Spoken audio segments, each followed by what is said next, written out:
La liberté d'expression fait partie de notre quotidien. On a une façon de s'exprimer avec sa famille, ses voisins. Et puis après, quand on a des fonctions comme un élu, par exemple, ou bien comme un professeur,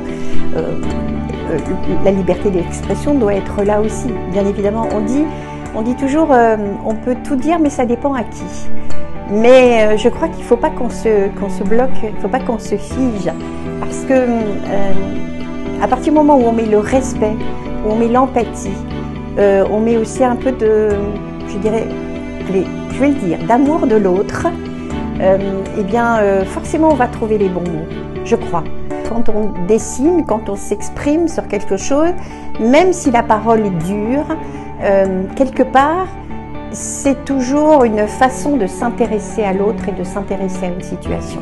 Et si j'ai voulu reprendre ce dessin-là, parce que c'est une reprise d'un dessin de Charlie, c'est parce que je crois que il y a toujours derrière un dessin un être humain.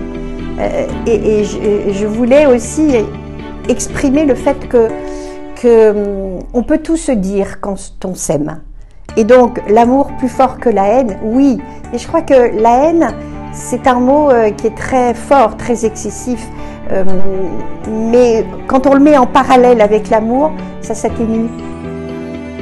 Ayons une pensée vraiment pour une société que l'on souhaite beaucoup plus tolérante, beaucoup plus ouverte, beaucoup plus en acceptation de l'autre, vraiment. En pensant à ce qui s'est passé là à Charlie, je me dis que on a encore du chemin à faire pour que tout le monde s'intègre bien ensemble.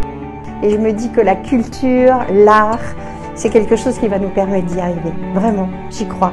Mais je ne peux pas m'empêcher d'être très triste en pensant à ce jour-là.